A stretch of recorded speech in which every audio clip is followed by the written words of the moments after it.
हाँ गोतनी, क्या बात है अगर राज मोहब्बत के अंदर तो आप आपकी ब्याजी को बुलाया हो दीदी। गोतनी क्या है दीदी? अगर मेरे समाचार बहुत आनंद है और अपना समाचार को क्या हमारा कुशल है दीदी। किस तीर से राज मेरे से राज मोहब्बत आई हुई आपने मुझे अपनी बेटी से लड़वाती है दीदी। क्यों नहीं बेटी सब लड़की मेरे अच्छे से देखभाल करते हैं दीदी और राज मोहब्बत के अंदर कुशल ही कुशल है दीदी। गोतनी बोलो दीदी, इस समय देवर रुदल से कहाँ पर है दीदी? तो मुझे नहीं पता है, तो आपको ही पता रहता है क्योंकि सब कुछ आपको ही पता रहता है तो आपको ही पता चलेगा। गोतनी ठीक है, तुम सब हो जाए, मैं मंत्री को आवाज लगाती हूँ। क्या अरे मंत्री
समाचार बताओ कि राज मोहब्बत को क्या समाचार है? राज मोहब्बत का समाचार बहुत अच्छा चल रहा है मंत्री साहब। इस समय देवर रुदल से कहाँ पर है?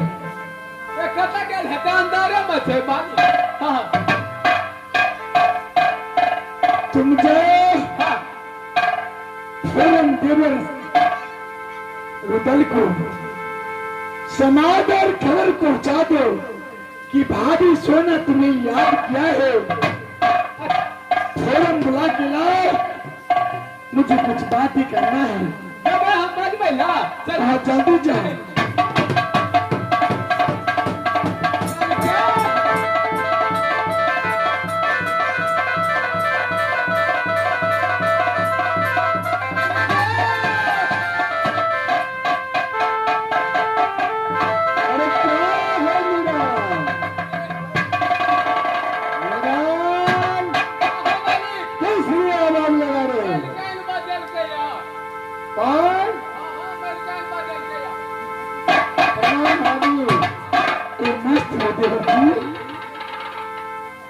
बैठे बैठे देवर जी भोर पालना पड़ा,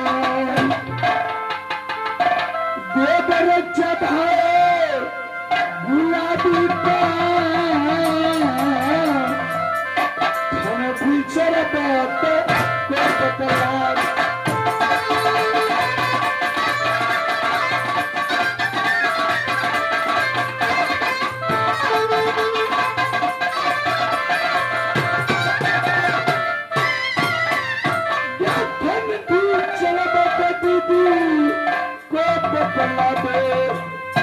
बिजली पंखा सोना दिया लगा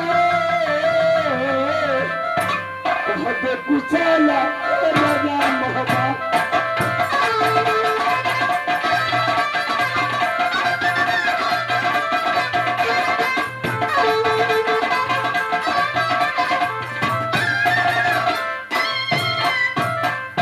देवर जी धाम सबसे पहले आप अपना कुशल बताओ कि राज मोटा का क्या कुशल है देवर जी? भाभी कुशल तो मेरा बहुत अच्छा है, पर अपना कुशल तुम सुनाओ। देवर जी मेरा भी कुशल बहुत आनंद है, लेकिन देवर जी मैंने रात में अपनी पलंग पे सोई थी देवर जी। अच्छा, बहुत भारी सपना देखा हूँ देवर जी। क्या सपना देखी हो भाभी? मैंने ललन बाग में, नाला का बाग में मैंने दोनों गोद में मिल करके झूला झूला हूँ देवर जी। अच्छा, अचानक मैंने सपना देखा हूँ देवर जी। क्या सच में मेला लगा है देवर जी? भाभी बहुत खुशी की बात, दोनों सपना देखी हो तो मैं दोनों गोतनी मिलकर झूला झूल रही हूँ। और सुंदर झूला जल भाभी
झूला झूल रही मैं मोहब्बे के अंदर झूला लगवाऊंगा और दोनों गोतनी को मन का अभिलाषा पूरा करूंगा।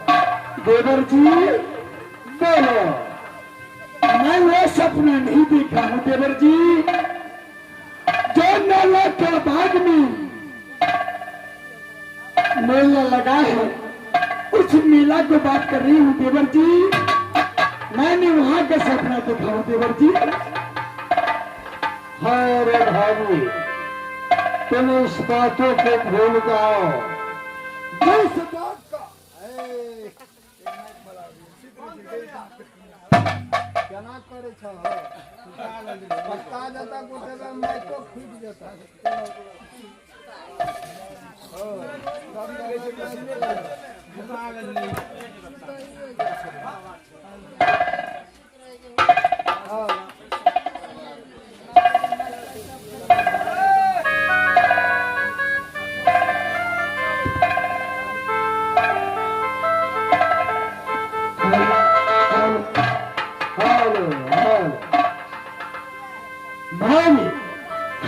जिस मेला का तूने बातें कर रही हो वो मेला नाला खाबाग वो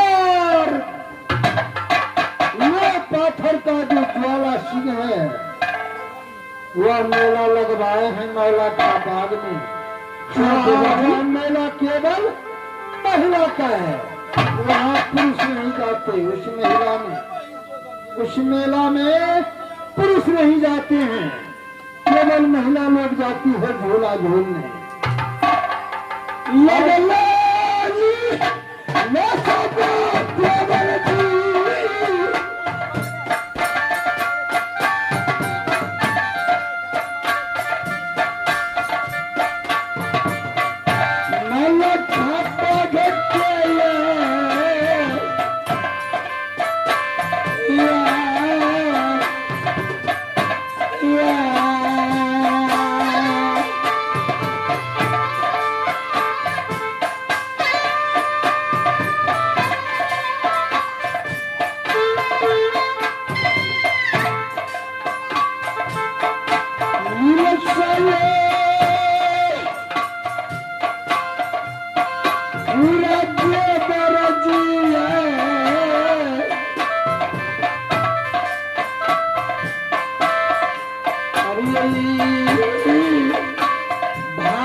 Hallelujah.